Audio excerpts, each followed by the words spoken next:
spy planes. The phrase makes most of us think of distant wars, but there's a new breed of mini spy plane that may soon be operating in your city, on your block, over your backyard.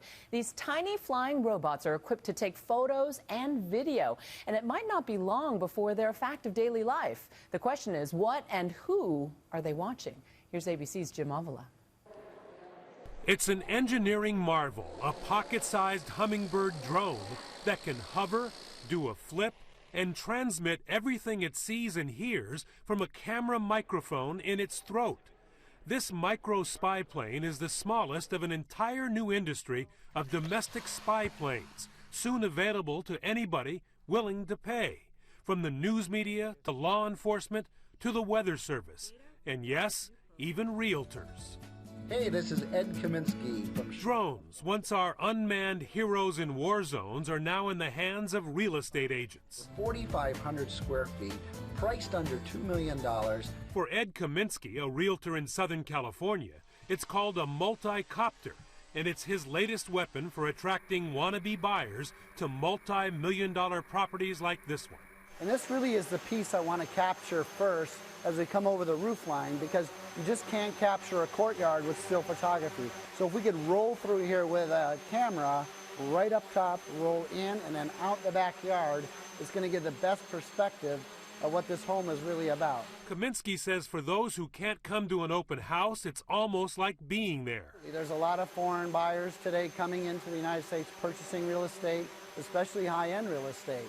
So to give them that opportunity to really see the whole property from a different perspective, this is allowing us to do that. Well, Kaminsky says this three-rotor helicopter only captures private homes with the homeowner's blessing.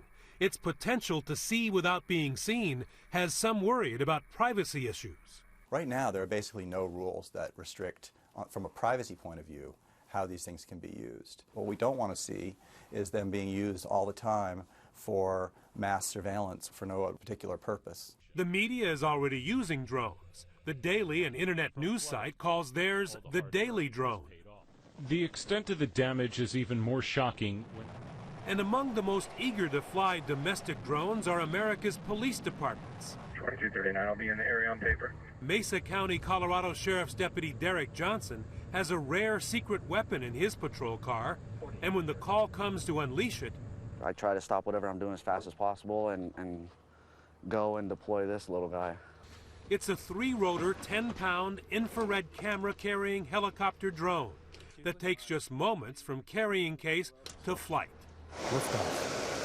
It's controlled by two joysticks and can hover for up to 15 minutes over a crime scene, providing backup for SWAT teams. These are our two deputies that are, trying to conduct this search. Like it did when a stabbing suspect went running into the brush by the railroad tracks. Kind of an insurance policy for our officers who are approaching this person that can't see them. They're easy to fly, similar to a video game. These sheriff's deputies learned at a two-day seminar. That means you have control. So I have the stick. You have the control, yep. Even I could keep it aloft, flying over the police parking lot at about 70 feet. And Mesa County has a more sophisticated fixed-wing drone, too.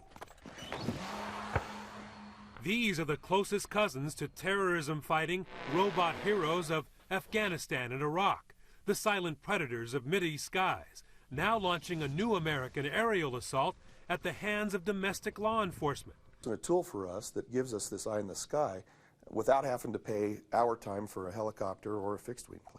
One of the strong points about the drones is that it can find people who are missing, people who are hiding, even though you can't see me on the ground. To the drone, I'm purely visible. You see me? You see me now? The FAA has issued nearly 300 permits, many for law enforcement use, and is developing new rules to address the second controversy over unmanned drones, flying over busy domestic airspace, safety. The Airline Pilots Association warns of chaotic, dangerous skies if drone operators continue to learn their craft in just days. They want full pilot training.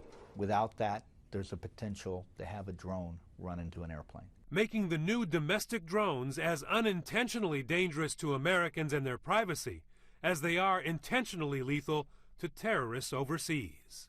For Nightline, I'm Jim Avila, reporting from Grand Junction, Colorado.